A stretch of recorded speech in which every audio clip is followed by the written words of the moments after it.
our demo this month. So yeah, we'll turn it over to him. All righty.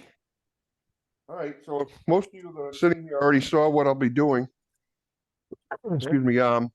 Like I was saying before, I saw a picture of something similar to this online. I thought it was kind of cool, so I figured I'd try and make a couple. So I've kind of learned. I've done 4 of them so far, so this will be number. Well, I lied. I've done 5. One of them I went through the bottom, so I don't count that one. So I kind of learned a little bit each time I did one. The first one, I don't know how well you can see that, but you can see I just kind of scooped it out here and made like a recess and, made the top part. Of course, I dropped it and broke the back off, and I just broke the rest of it off. And so then I decided I was going to hollow it out a little bit. So this guy here, I hollowed it and undercut it a little bit. And instead of making a top, a tenon like that, well, where am I looking? There you go. That has a step in it, I made it just curved with a flat that fits into the top. Then I did another one and I hollowed it even deeper and undercut it a little more. And I put a recess on there and did it similar to that, which I like this one the best, I think. So then last night I just did one just to time it and make sure I could do it in the allotted time that I have. So this one here, I actually undercut it considerably more. That's for the cover before I took it off the lathe. So now this one has like a tenon that fits down in there. And I'm sure by the time this dries, it's not going to fit anymore. So if I do them in the future, what I think I'll do is leave this whole undersize. And then once it dries and moves, then I'll put it back on the lathe, turn it round, and then that way the cover will fit well. So first order of business is just to make it round, and I want to line it up. If you look at this one, I wasn't paying attention. One side's higher than the other. I like to try and make all the points even so it's not crooked, but you can look at this one. I don't know how well it shows on the camera, but it's low on this side, high on this side, so it's not even. So because I just wasn't paying attention. So first thing is I'm going to chuck it up between centers and make it round, and then I'll just try and make it as flat as I can.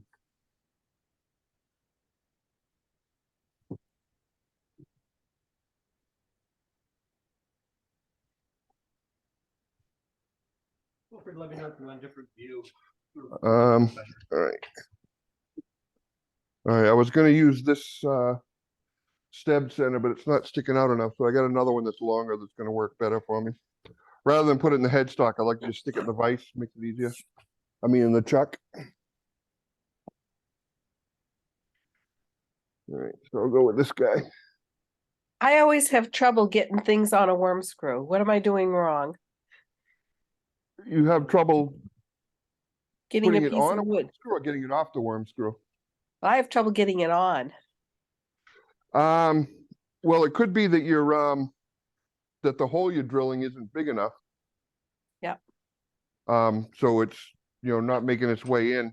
If you have something to measure, if you measure the inside of the threads and you want to drill it something a little bit bigger than that, I mean slightly bigger, so only the threads are cutting, you're not trying to put a solid piece of steel into the wood. Thank you. You're welcome. All right, so first thing I'm going to do, probably want to go in the overhead, Tom,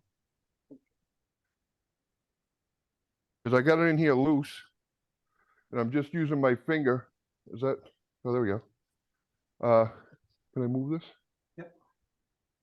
There we go.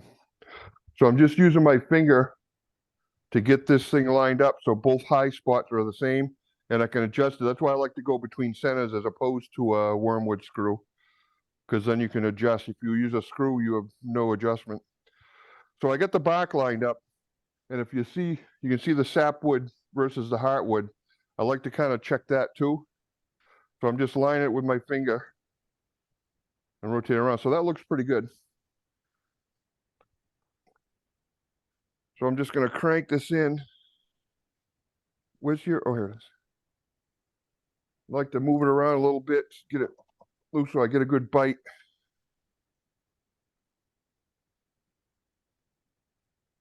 All right, I think that's gonna work.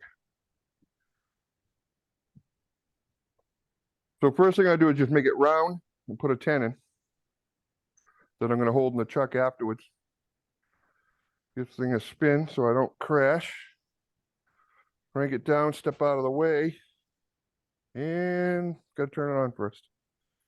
There we go. Oh yeah. Definitely wear a face shield. All right.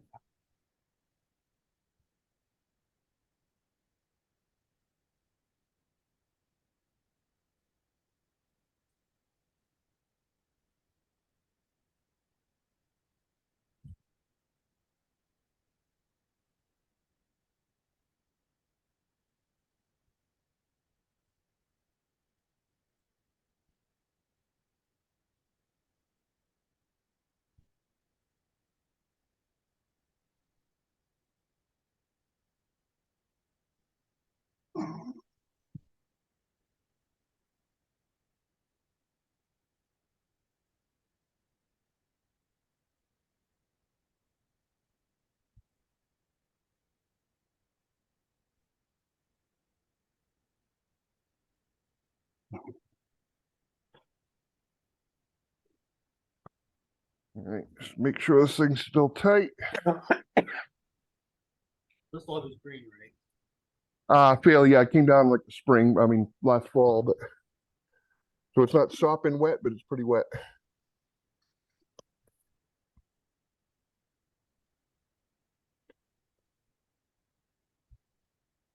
Now that I got a little balance, I can get a little more speed out of it. That makes this easier.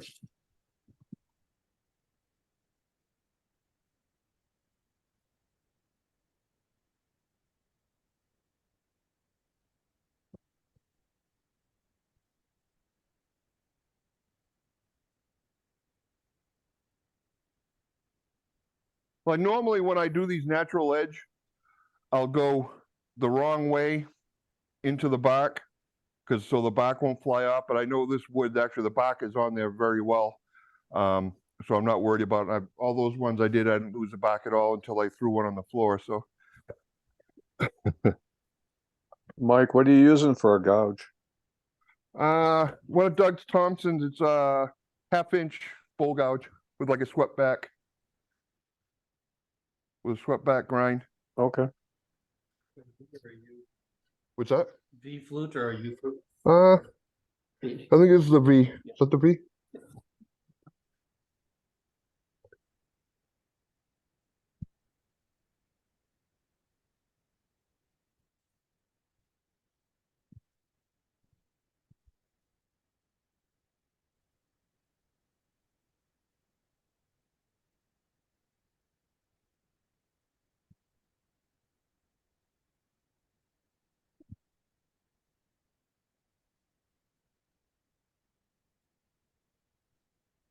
I still got some flats, so I still got a little ways to go.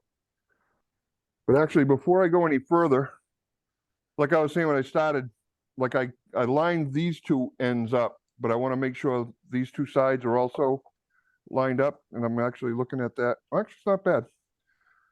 So those are also lined up, and then these two edges are pretty good.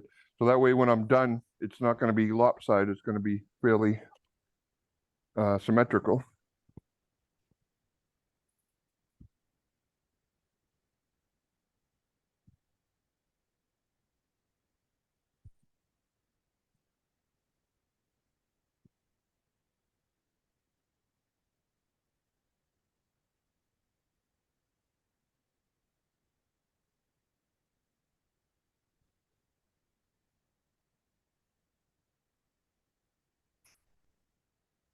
So I just slow my feed rate down when I get close to the back so I don't knock it off. So I still got a little bit of a flat to get rid of there. Yeah, I'm on mute, so.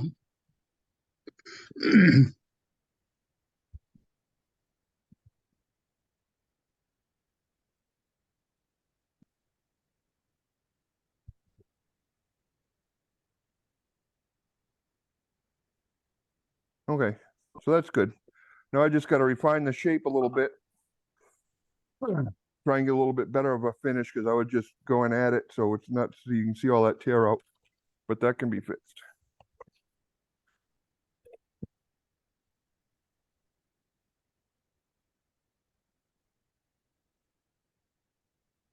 So this is gonna be my tenon to hold in the chuck.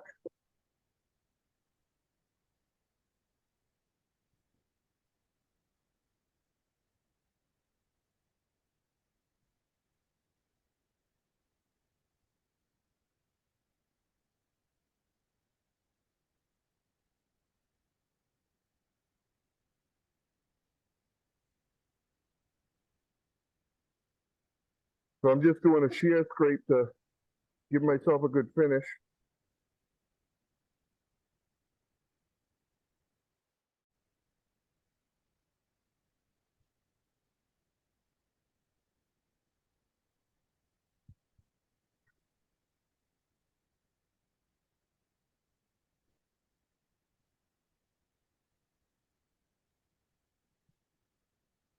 You don't by chance have a, well, actually, maybe if I just put this up high.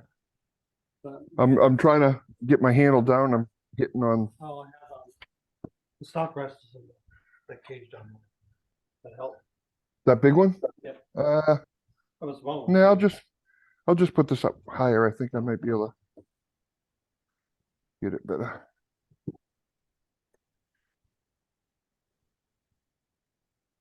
You know what?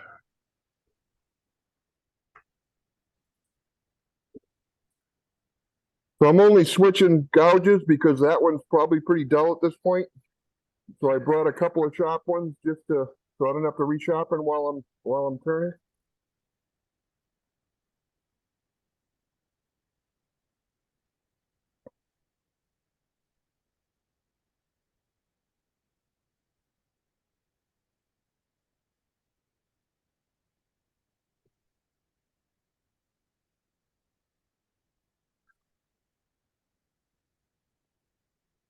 So if you'll notice, I'm actually turning left-handed at the moment. I recommend everybody teaches themselves to turn from both directions. Because when you get close to the headstock, like if I tried to do what I just did, I'd have to get myself in a corner over here and I wouldn't be able to do it. So just switching hands makes life a lot easier.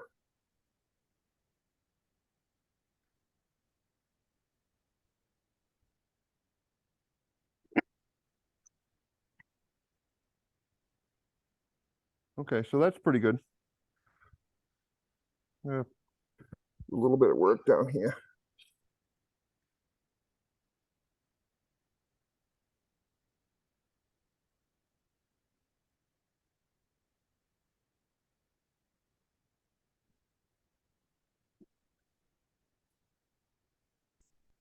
All right, so I'm just going to square up the tenon so I can put it in my chuck.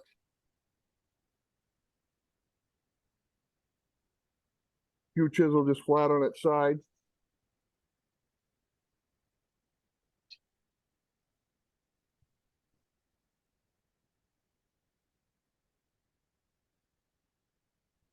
All right, so we're going to call it done. We're going to pretend I sanded it.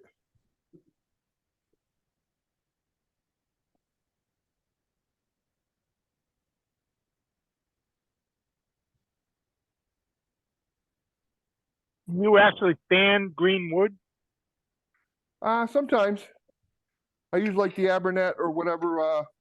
I mean, definitely by the time it dries, you're going to need to sand again. But sometimes I do. But I mean, I get a pretty good finish there without sanding at all. But when it dries, the grain's going to raise up, and they'll probably want to. Because I don't sand it a little sand bit. green wood. I don't What are you waste my time.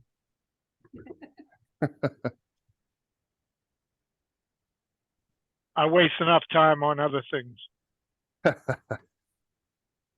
Hopefully, I didn't make this tenon too small. I don't think I did.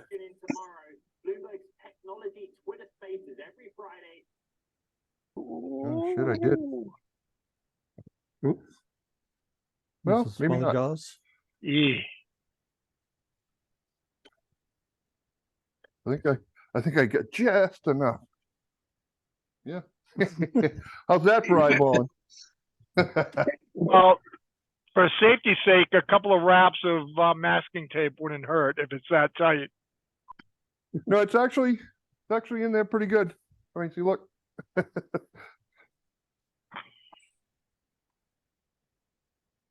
If it comes out, I'll just have Tom catch it. Nothing in your shop is gonna be damaged by it coming out. Yeah, let's see it from my house. All right. All right, so now basically it's just like hollowing a natural edge bowl.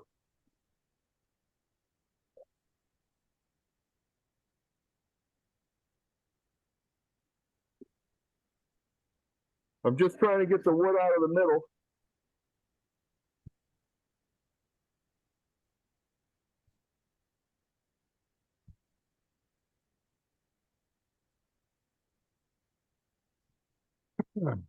I just want to turn this outside just maybe a 1/4 inch past the bark.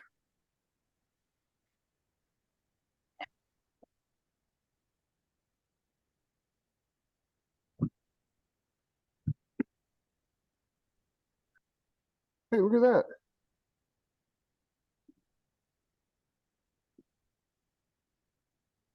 That's where a piece of black cardboard sitting on the ways of the lathe would be helpful. Oh, you probably can't see with that, huh? No, it's for your own sake, so you can see just where the edge is. What do you say? What'd you say, Jim? I'm suggesting a piece of black cardboard or craft board laying on the ways so that you can really find the outside edge. So when Oh, you're of the turning it, bowl? yeah, Well, I could see it fine. I just, with the light on, the camera was just showing like glare. I can see it fine. okay.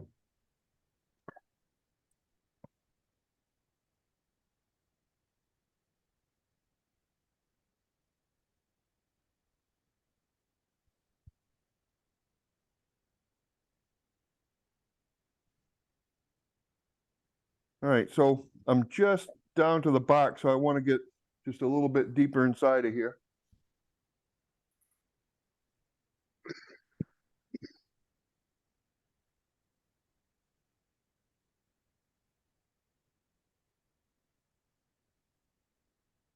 When you're coming into this corner, I'm at about 45 degrees here, but you definitely need to roll it over when you get to the wall, because if you don't, it's a nasty catch.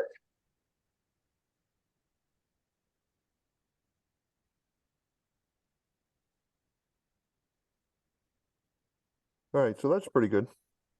So I'll just take one more cut on here to clean it up.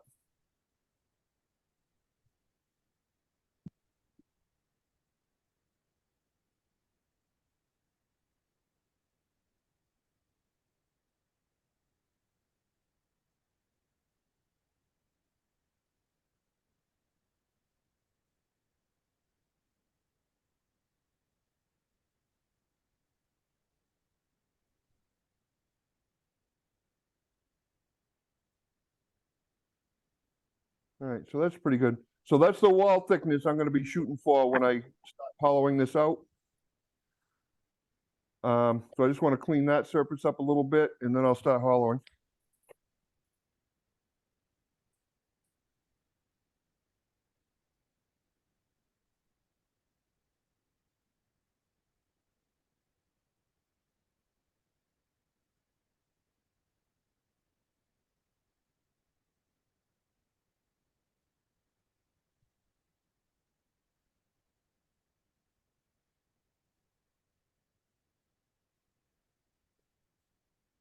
All right.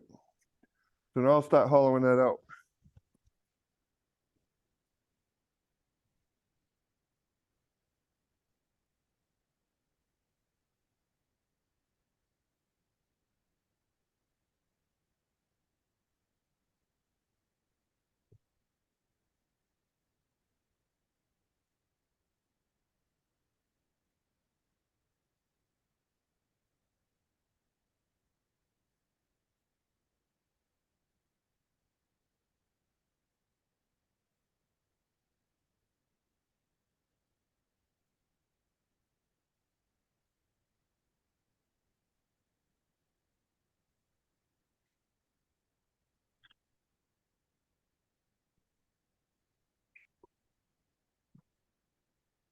Oh, I think I forgot. Hmm. Oh, did I? Yeah, I have a little thing for measuring the depth. Oh, Do you have anything like that? Yep. I mean, I got a mile right now, but.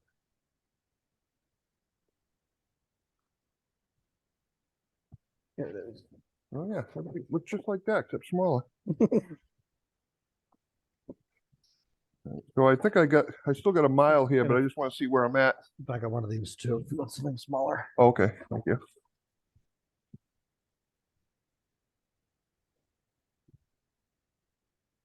Yeah, I still got a mile to go. Miles to go before I sleep.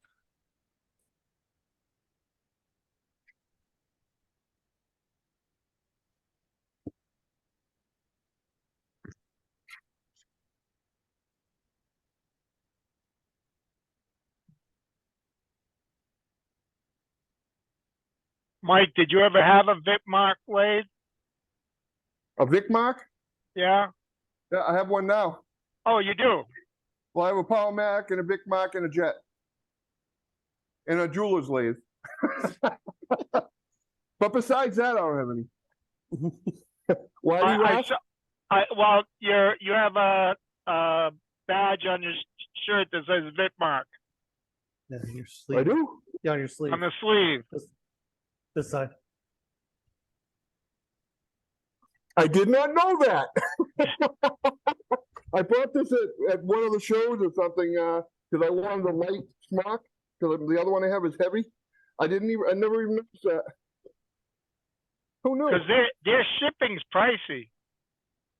Yeah, I have one I bought used way back when.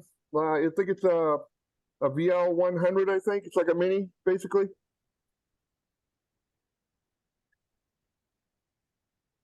Because they're made in New Zealand, right?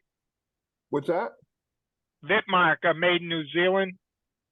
Yeah, I think you're right.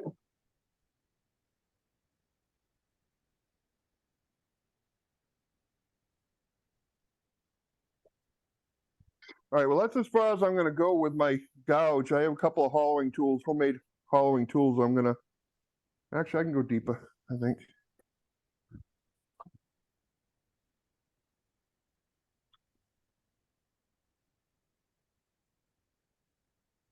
Yeah, I'm gonna go a little bit further with the gouge, and I'm gonna break out the hollowing tools.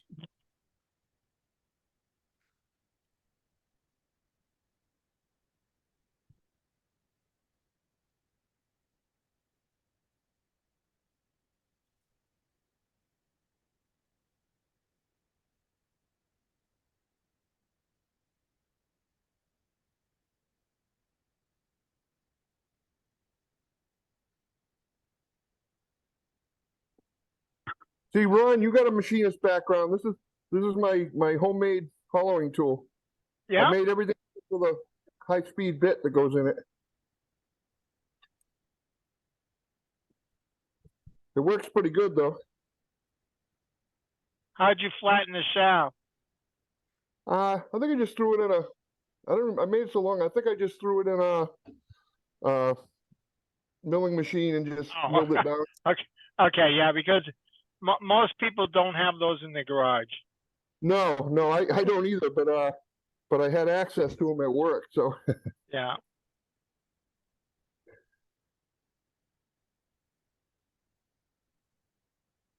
I like that. Works good.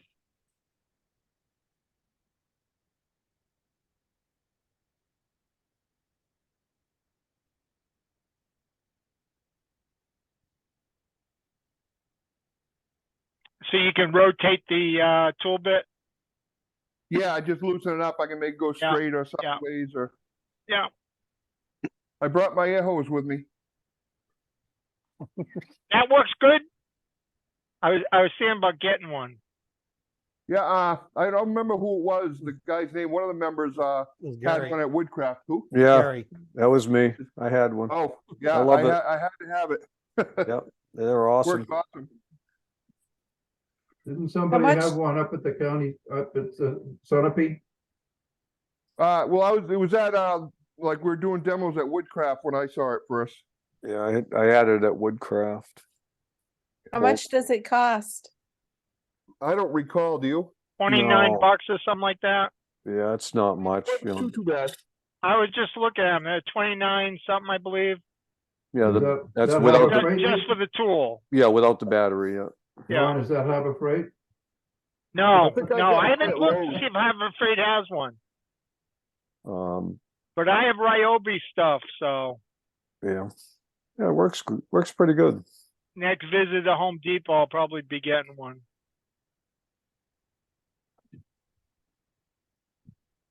We should call up Raffin and tell him to get one of these. I was watching a video today. He was doing like this hollow thing, and he said, I don't have an air hose because I have no place for the tank, so I just scrape it out with my fingers. I was like, Oh, "Yeah, get one of Richard Raffin. Yeah, Richard Yeah. Raffin. Yeah.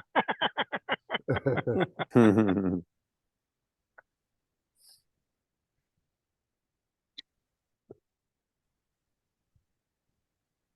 All right.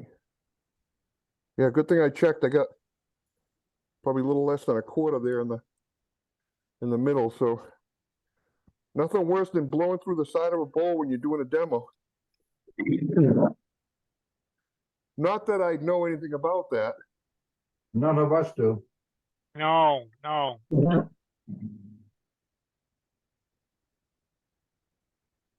Similar to what my boys.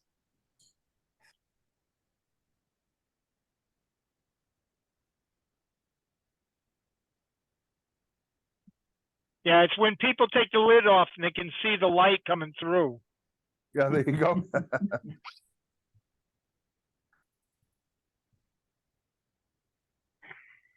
So it's I like to, I think just to help avoid possible splitting, I try and make the wall in here about the same as out here. Yeah.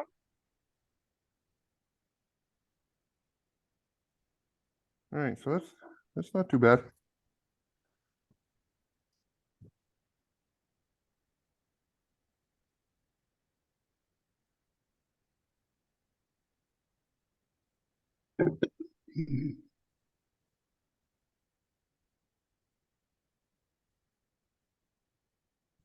Not knowing anything about hollowing, how do you present that tool inside the bowl? Very The carefully. hollowing tool, this tool. Yes.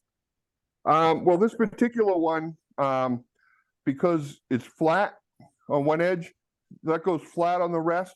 I typically am just about horizontal. If anything, the handle is a little bit higher than the tip, and I try and be right at center, or possibly slightly above center, but typically right about on center.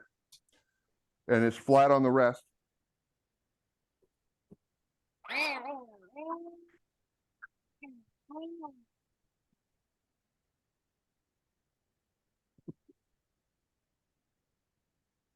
All right, so I'm thick down there. I'm about good right there.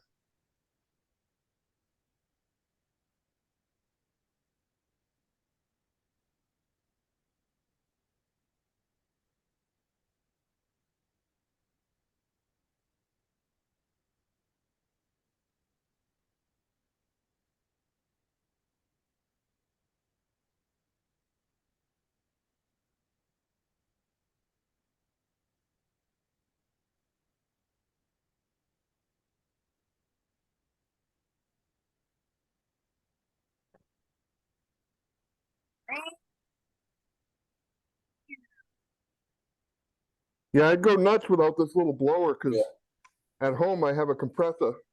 So if I had to get the chips out without my compressor, I'd be very sad.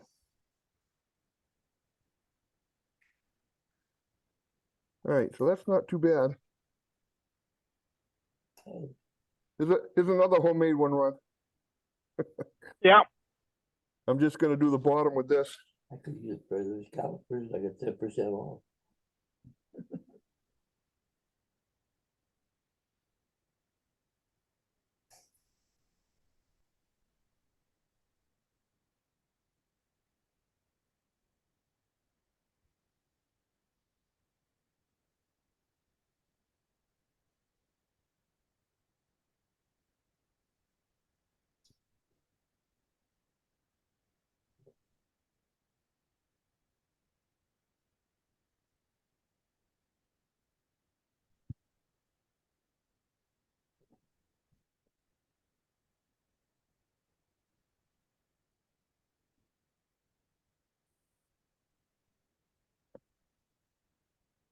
All right, so I think that's pretty good.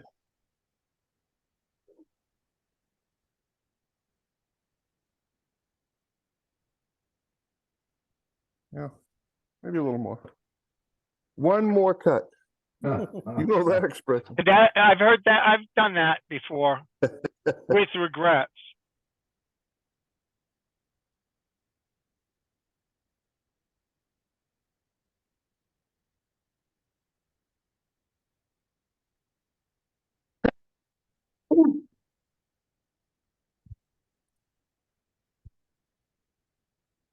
So the top of that tool bit is flat, right? Yeah, it's just Okay, so it's basically one of the lathe scrapers. bits, the 3/16 Yeah, lathe. Yeah, it's basically scraping.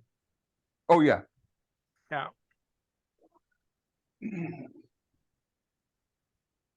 All right, one more cut. I hate having it thick in one spot. It's nice to get rid of the grain tear. And unfortunately, sometimes the bowl's on the floor when you've done it.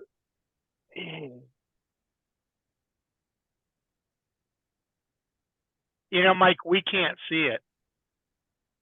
It's not like you can pass it around. Well, honestly, I really look forward to the days where we can actually have meetings. Half the fun is just meeting with people and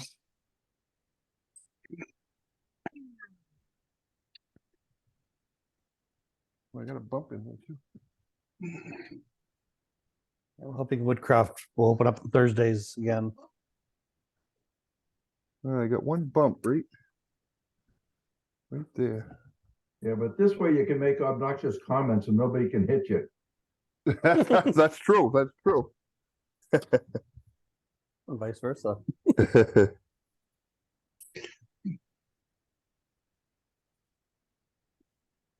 I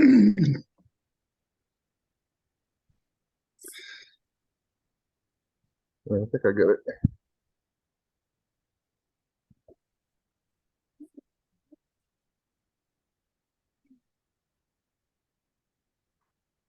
Hey, did your unit like this stay on when you pulled the trigger? Yes, It does, because I thought I remembered it like you hold the trigger and it would come on as soon as you let go, it will go off. But this one clicks on and clicks off, which I find a little annoying actually.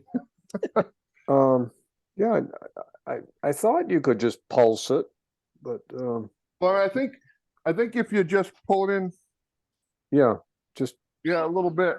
right. But if you go all the way with it, it's going to stay on. Sure. Yeah. That's because it's an inflator.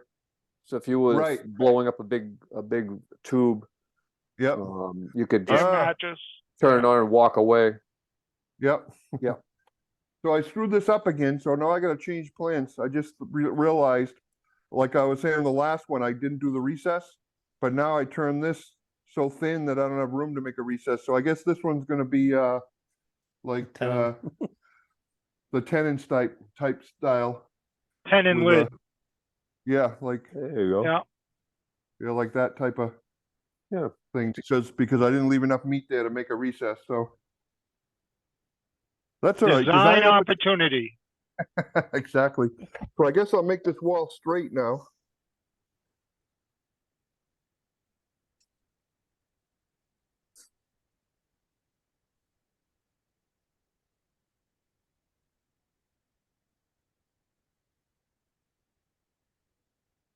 All right. Check key. So we'll flip this around. Turn the bottom. See, I'm wondering, because I was saying about letting it dry, move, and then return it. I'm afraid to leave a tenon on there because I'm afraid the bottom will crack. Hollow the tenon out. Oh yeah, I could do that. The other thing I was thinking is turn it down to like maybe 1/8 of an inch. Yeah. Because you really don't need a lot of holding just to return that little lip. So if I take the thickness in half, maybe that would do it. But if you had hollowed out the tenon, yeah, that's a good idea. That would do the same thing. Yeah. The thing is, by taking off the tenon is gonna make it tough to remount it later. Right, right. And actually, a vacuum chuck probably won't work because it'll be distorted too much. It actually did. I turned all three of those with the vacuum chuck. It wasn't the best hold in the world, but it held enough to do that. So you had a bit of cushion on your vacuum. Yeah, yeah. Yeah. And And did you turn them within a day? what do you, That's scratch. oh no, it was a couple of days. No, there's a whole bucket of Okay, them so they definitely moved some. down. That's what I want right there. Oh, okay. Just say Yeah. it's already Oh tendons yeah, on them. absolutely. Yeah, I just want something to make a. Okay, some already have tendons on them. Yeah, this does. Oh, it does, okay. Yep. They're all set then. And this is soft too, which I like. Yep. All right, so I'm gonna make a jam chuck out of this and go between centers again to do this bottom. I just looked up that blower that you have with. What about it? With the charger and battery, it's $89 at Home Depot. Oh wow. Somehow, I guess I blocked it out of my mind. I don't remember paying that much, but I Did you guess buy I the Oh, did. battery? If you I already bought- have the bought- battery and charger, it's only 20 some odd bucks. Tool only is 38. 38. Okay.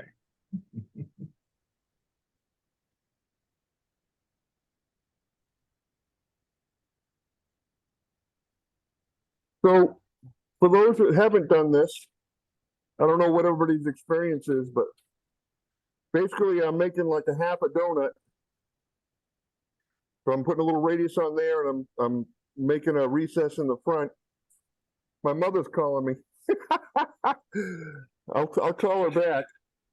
She's 86. She's not going anywhere.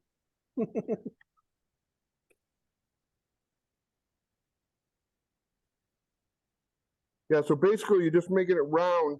So regardless of the shape of this, it's gonna set all the way around, have purchase all the way around. Yeah, that's You're good. gonna put a piece of foam or paper towel or something? I am. I think I remembered that. I thought I just saw it. Foam or? I have oh, here it is. It's Yeah. Yeah. shelf liner. I'll just stick that puppy in there. I don't want to whack you. Right,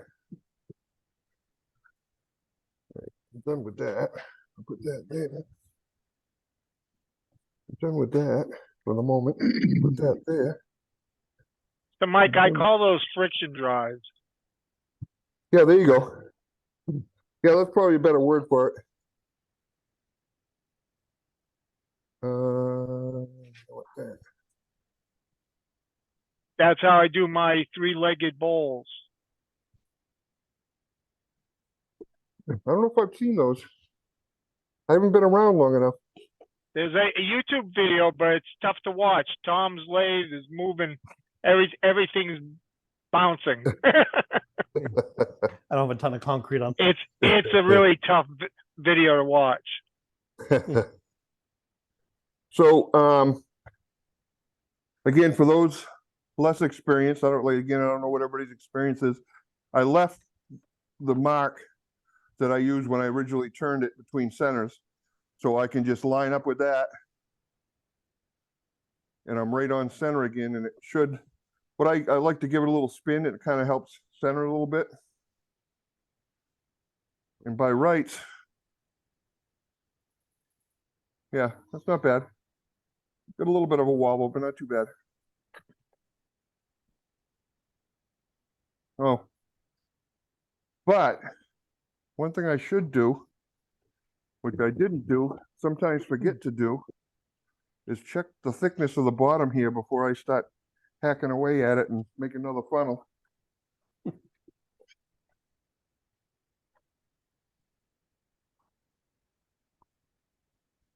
All right. Yeah, I got about a 1/2 inch, so that's fine. I gotta be careful the cat don't attack me when I reach over there. The reason it's so mean is Tom always pulls its ears when it's not looking. She's begrudging acceptance right now. And Mike, if you'd have put in a like a 45-degree chamfer on that drive piece, Yeah, it would and it were larger than the bottom, it would automatically center itself. oh yeah, that's true. Okay, Yeah, it would you know, have to just be, but on Yeah. this, I couldn't, it would have to be, well, a good radius that's larger than the bottom, so it's hitting on a tapered wall. yeah, but then you'd have to, with something that's closed like this, that would be kind of tough to do, wouldn't it? No, 'Cause no, it's no, one no. by, What, you'd be what, hitting on what either I'm saying a is that corner. the outside edges want to be bigger than the flat bottom. So Oh, that right, way right. it hits on an angle, so it self-centers itself. Oh, yeah, well, that's true. Which you're probably doing that because your bottom's not flat, right? No, it's round, but in Okay, the, okay. So it's the, hitting on the radius of the bottom, so that exactly, yeah. self-centers it. Yeah.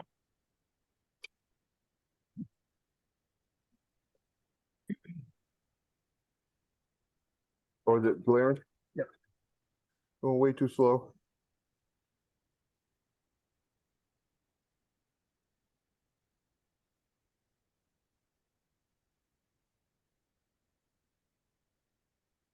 All right, so I'm just making that flat. And did. Brought a spindle gouge, who knew?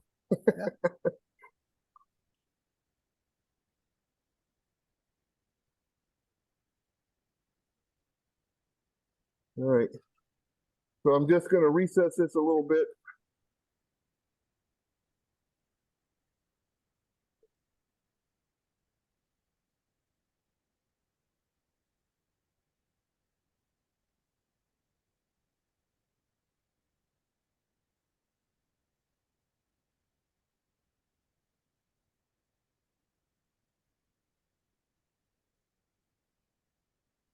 And then I have a miniature homemade skew chisel that works great for doing these bottoms because I can reach in there.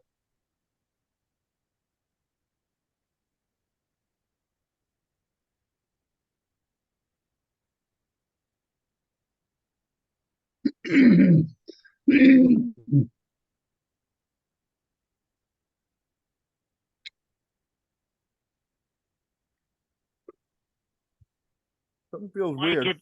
if you had jaws the right size, that little bit of a recess you did would be enough to rechuck it. Oh, that's true too, if I go a little Fashion bit mode. deeper.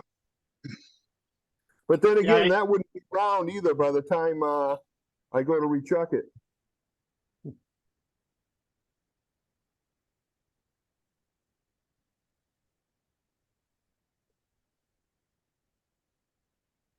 but if you left that knob on there, you could do that without an issue. I suppose that's true.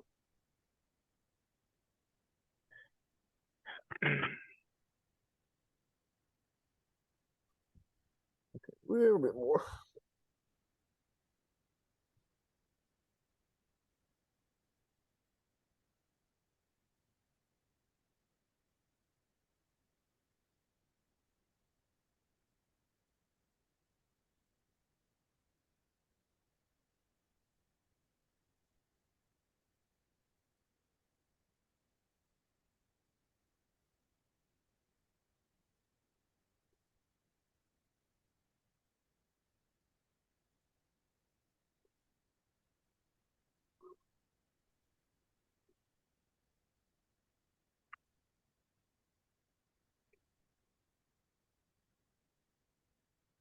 A little bit of detail.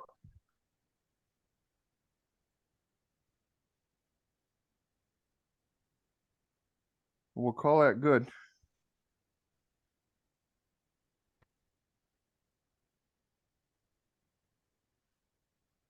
And then I can just use this guy.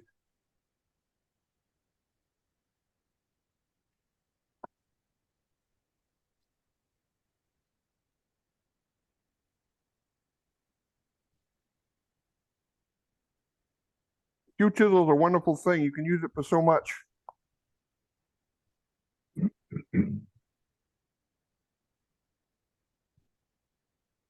All right, so that is the main body of it.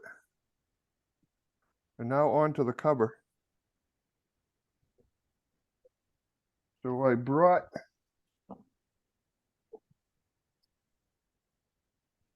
normally I just start with a little block, but these are the remnants of two of the other covers I did. So I can just use one of these to get another cover out of it. And I think I'm going to go with this. This is white oak that goes pretty good with the red oak. And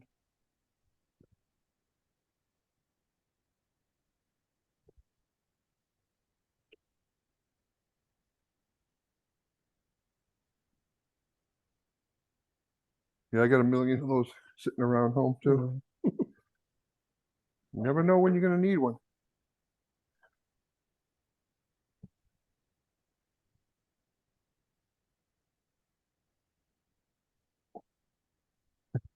It's funny, you get used to your own lathe. Like I have a magnet right there. I usually stick my key on there. I went to, Yeah, mine's down below my Nova one. oh yeah. All right, so this has got a little flat, so hopefully I'll be able to make this round and still be big enough. So we'll see.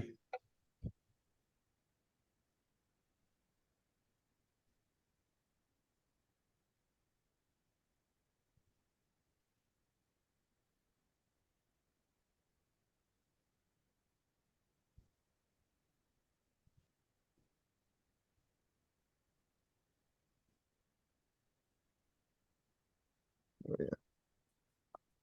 No problem.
Normally I'd have something to measure with, but I, of course, left everything home. Actually, I Tom, do have. I'm sure has some calipers. I Yeah. just remembered. I think I have some dividers in here. You said they are up here. Oh, there they are. So this will get me close. And again, because this thing's going to really move, I'm going to have to make it loose the goose anyway. So.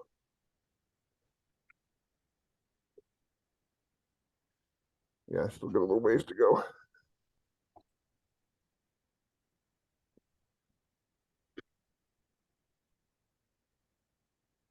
So I'm just going to touch the left side and hopefully mark the right side. Nope, nope. All right. So that's about the size I'm shooting for.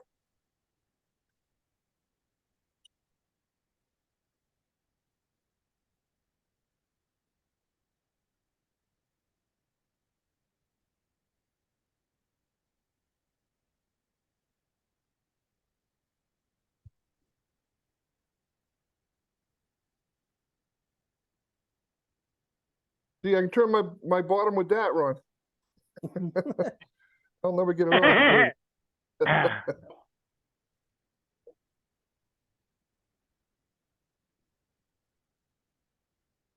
All right, so I'm gonna loosen that up just a little bit. Actually, I'm gonna use this guy.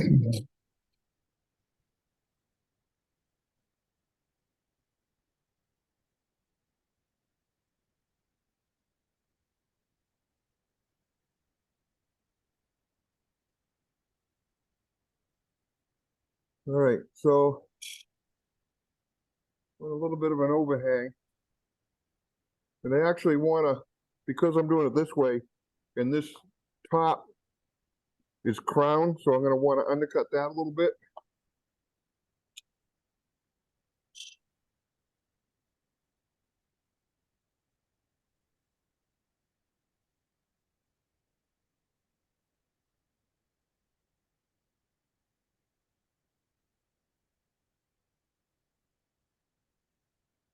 All right.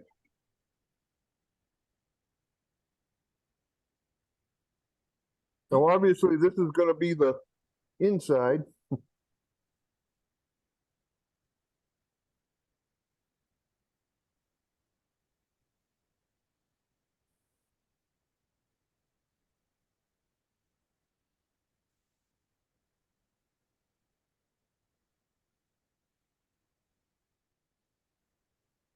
If you're wondering why I'm turning downhill, it's just because I was too lazy to adjust the tool rest.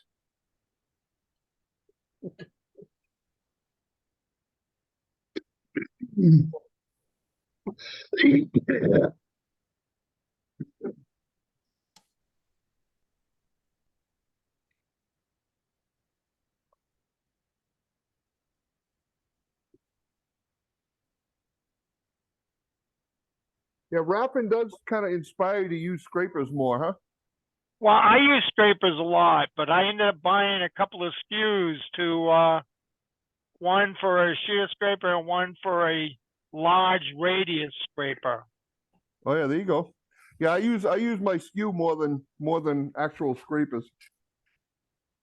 Yeah, a good regular SKU works good on the outsides. Yeah, it does. Yeah. So have you tried his hollowing method? His what?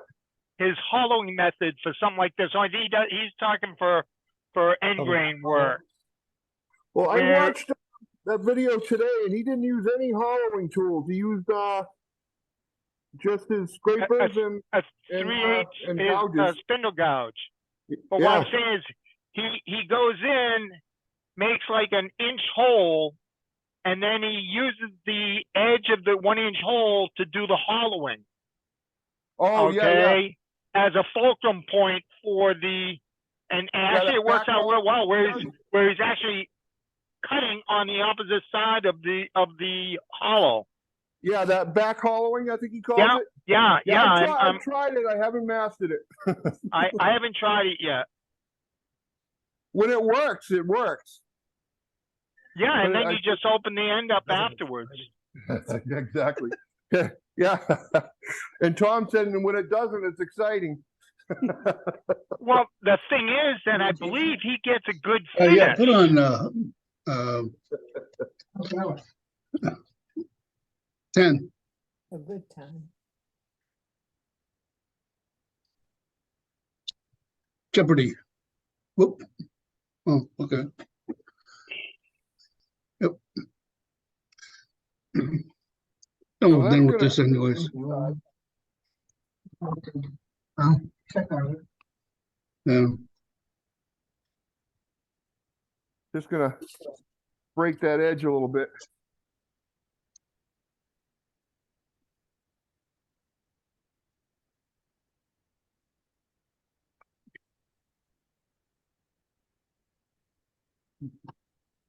So to save me a little bit of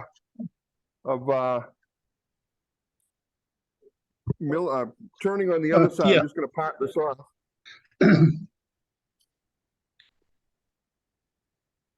You're gonna use that We step got to my chuck name it? up there. But now it's you and I and B307. Well, it's all right. I can leave it there. It doesn't matter. No, that's fine.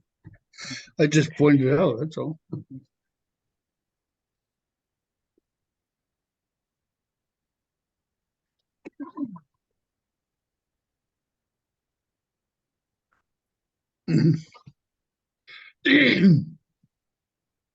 All right. So we're getting there. So the inside is done. I should probably check that, huh?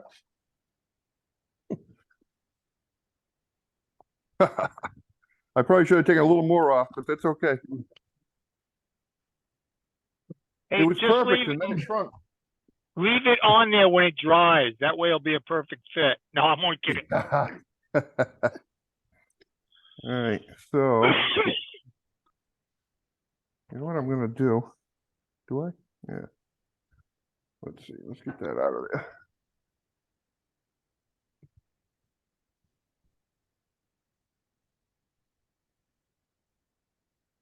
I wonder if I can get away with this. Let's just see. If this don't work, it's Tom's fault. I thought I already had it loose, but I don't think this is gonna work. Need some bigger jaws on my, Huh? Yep. What you could always use the hole that you're gonna put in for your knob to remount it to turn it down a touch. Oh, I suppose that's true. Actually, what I can do. Let me Make a do little this. tenon. Yep.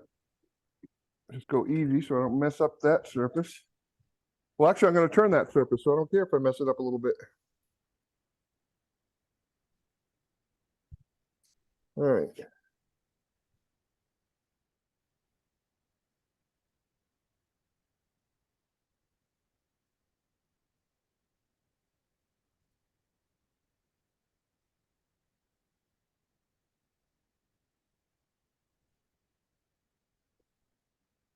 Well, there's a will, there's a way.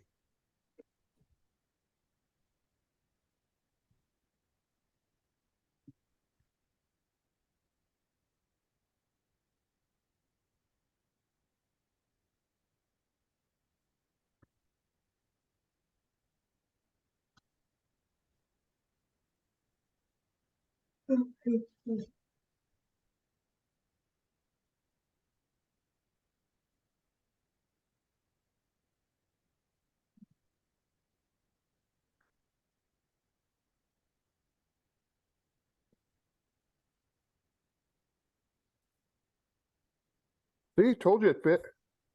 All right. Try again.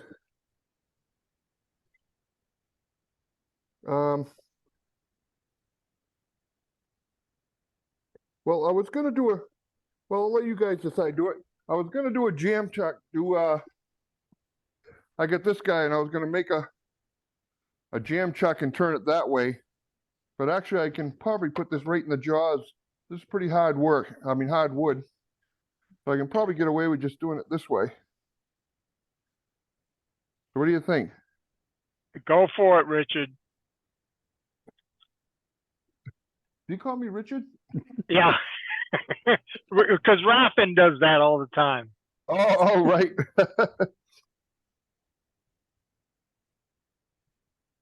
All right.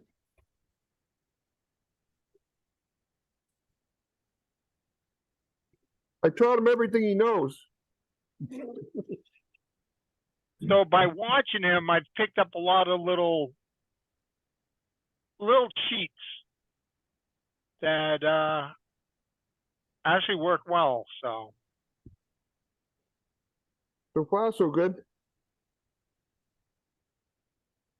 Did anybody ever tell you never move the tool rest with the lathe running? See, again, like I said, I just do it so automatically. Switching hands makes such a difference because if I was trying to do what I just did, I have to come way over here and it's very awkward. If we just switch hands, it just makes it easy. yeah. Plus, when the tool rest hits the jaws, it bounces out no problem. Let me take a look at this afterwards. I haven't seen it. Not my tool rest. Is it your chuck? It's my chuck. Yeah. They're more expensive than the tool rest. Yeah.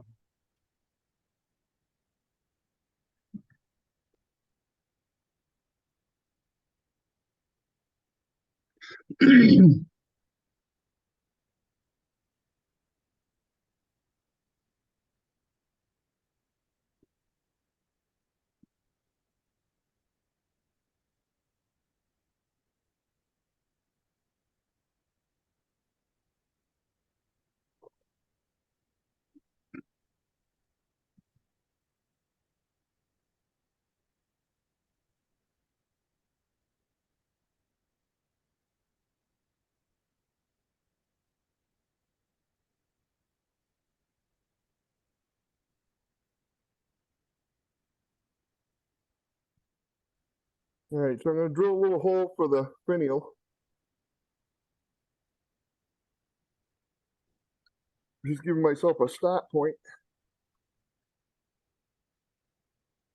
Now, how thick is that cover? I don't know. Are you gonna drill through for the finial? Sometimes I do, sometimes I don't. Can I see that one? That one? Is it through? No, the other one. The other one with the black. Sometimes like this one here, sometimes I don't go through, sometimes I do. Yeah, This one here I went through and left a little no, sort of a little Yep. point there, which kind of adds a little touch sometimes. But like the other one I did that had the ebony finial, actually I think it's African blackwood. That one I didn't go through. So well, the only reason I'm asking is because that lid doesn't look very thick. I think So, it's probably about a quarter. okay, well, that's not much glue surface to hold the knob in. That's true. So let's see what happens. Let's see if I go through or not.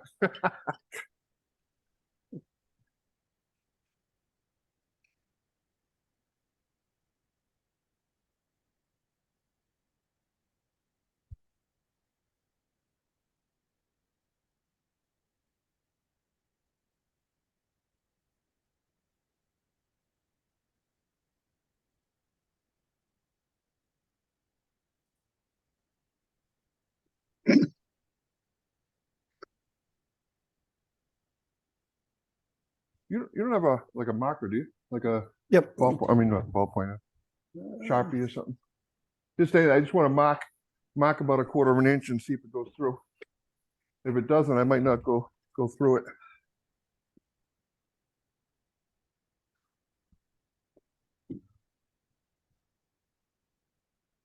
Tom's fetching me a pen. Is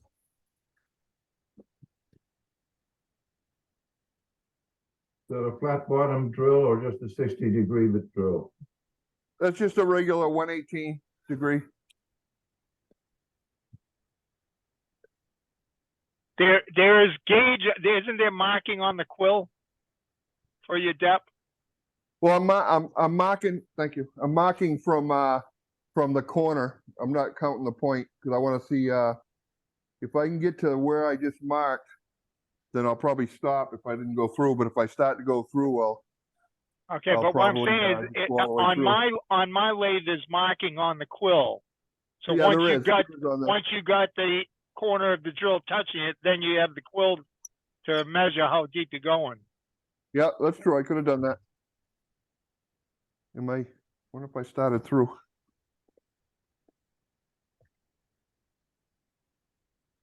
All right. So I think we'll leave it at that.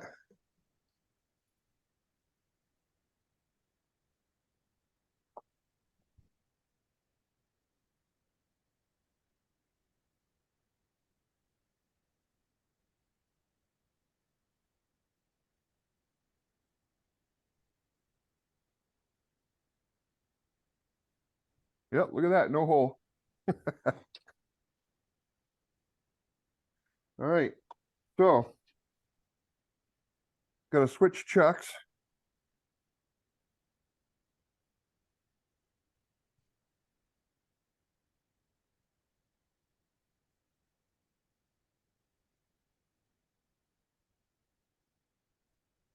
Oh, I know I shouldn't have had those shots before I came. Oh yeah, I put it in there.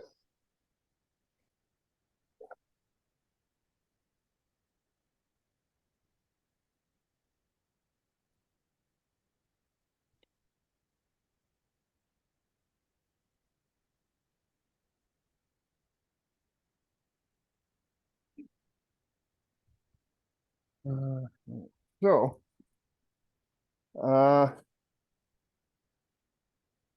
not sure.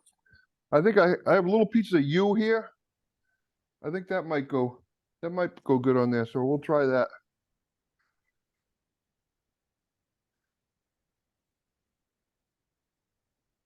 So I'm not sure how well this will go with the oak, but we'll see. And I'm doing it. I don't know if it's backwards or what, the way I'm gonna do this is I'm actually gonna turn the little spigot that's gonna go into the cover first and then turn the finial past that. So it works, whether it's good or bad or indifferent, I don't know. It's just the way I do it.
It's good.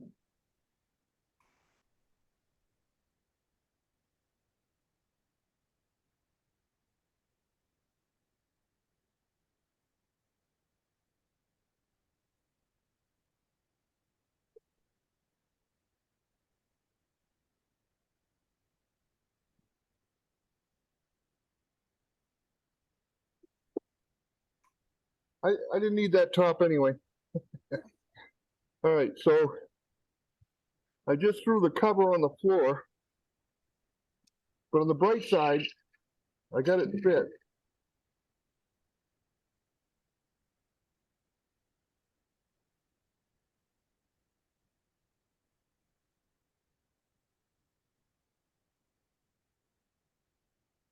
You see it? Did it fall over here? There it is. I got it.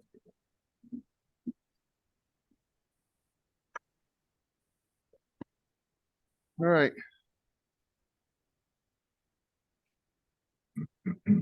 I love you. Wait, let me rephrase that.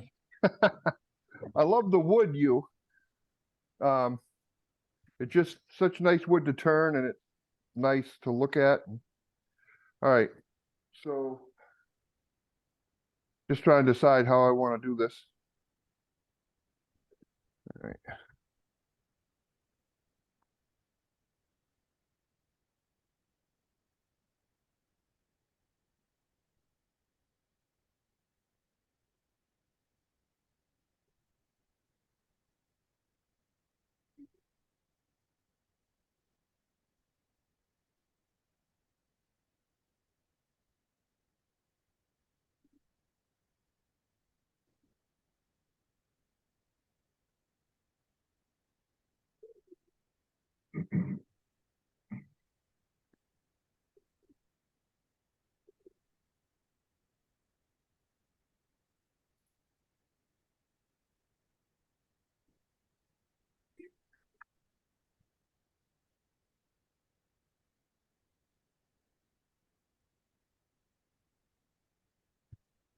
All right, so that's not too bad.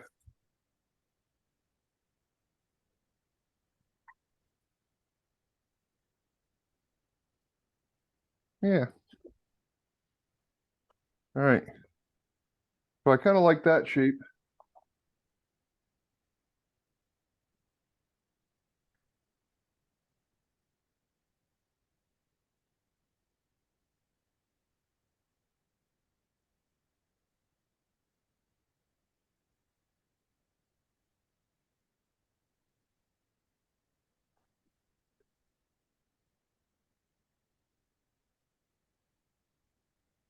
This is nice. We don't normally see skew work. It's become my favorite tool. Good for you.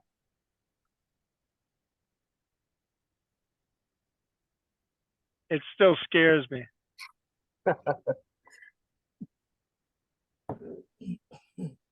Yeah, Ron, you read my mind. I was thinking the same thing. I stay away from it, but seeing him use it like that kind of gets me Well, you know, thinking about. I tell everybody, like I said, once you get it, you'll be using it all the time. Because it's like you can, make tenons with it. You can do stuff like this with it. There's like I use it to rough square it around. I mean, you just do a peeling cut and just. Whoop, Yeah. whoop, whoop. To me, I can do it quicker with a skew than I can do with a roughing gouge or spindle roughing gouge. But that finish, I mean, really, I probably don't even have to sand that, Yeah. which is Yeah. the beauty of a skew. Well, okay, you got me thinking about it again. Alan Lacer would be proud.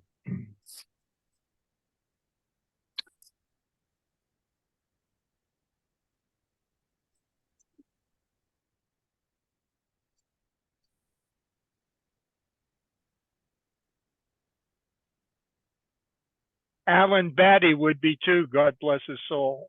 Yeah. He would what? Alan Batty would be proud too. All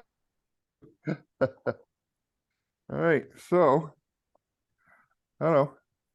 Is that Sorry, wrong one. Hey, look, it's Tom. There we go. This guy? Oh, this Yep. guy. Oh, is it that Looks one? good. Oh, Looks good. but yeah, proportions not too bad, huh? All right. Very So nice. there it is. So, like I said, I mean, these things can be awesome. I mean, I've seen pictures of some beautiful stuff. But I think the trick is, like I said, turn it like this, let it dry good, then go back in, rechuck it, however which way you do it, whether it be on a vacuum or leave a tenon or whatever, and then do a nice opening so you have a nice fit. But they're pretty cool. And this has no finish or sanding, but Yeah. once it's sanded up and finished, they can be quite nice. Yeah, very nice. Anyway, So, Nice. so Mike, what will you put it for a finish on that? I've been putting just using I've been using that Howard's what is it? Wait here. The- On the stool. Oh, there it is. The feed and wax and stuff. Okay. I mean, it's not a very durable finish, but it doesn't have all the stinky solvents and things yeah. like that. So for Yeah. demos and stuff, it works great. So you can put stuff on it, and it actually has beeswax and orange oil. Maybe I'll throw a little bit on here. I brought paper towels with me just in case. I love that Richard Raffin only sands to 240. Then Yeah. he goes to beeswax. It sounds like you might have watched the same video I did recently. I've watched. like a I've probably hollow watched glass about vessel? 15 of them so far. You didn't glue that knob in. No, I just stuck it in there for now. Yeah. But it's just a demo piece. Yeah. My son's girlfriend keeps trying to get me to give her one of these ones I made. So I haven't decided which one to give her yet. Plus, I love the smell of this stuff. Have you used it? I have citrus solvent that I use instead of paint and or mineral spirits. Oh yeah, but it's And nice. you know, It smells like breakfast. yeah, it smells like orange. Yeah. Yeah. But I mean, just the bare wood that I just had, did I sand that? I sanded a little bit. I mean, I think I hit it. I think it was 150 I just found in my bag there. But Yeah, know. looks good. shows up the grain. Might as well throw a little bit on here while I'm at Well, it. thank you. It was a joy to watch, Yeah. especially Thank you. the skew. And the spare. I was a little nervous. For quite a while, I didn't do a lot of turning, and I've been getting back into it since, like, when I moved to Maine. Now I have a 3-car garage that I have all my stuff in, so I can move around. I was in my wet basement, and so it was harder to get motivated to go down and turn when it's musty and stuff everywhere. And but yeah, even just putting this stuff on there. Normally I'd use, if I was gonna put a normal oil, I'd use like antique oil or Danish oil. Yeah, Okay, you put it Yeah. up, yeah. Very nice. put it on, But I think it's on that channel. Okay, probably is. what's that? I'm gonna copy it for you. Yeah. Oh, I'm gonna pay copy. attention to me. Mm-mm. Looks very nice. Thank you. Beautiful. My next project, which I haven't done one yet, maybe if it works out, I down in the future or something, I can do it. But have you seen those people making the passive speakers for iPhones or for Yeah. smartphones? So I'm thinking about trying one of those just for fun. Basically, it's basically like making a funnel with a that you don't go through the bottom. No, my luck, I'll go through the bottom. Yeah, I made one. I didn't like it. Oh no, it didn't work well, or Yeah, it was all right. I just didn't like it. Didn't fit in your pocket well enough? The thing I made once in my pocket, I'll tell you that. No.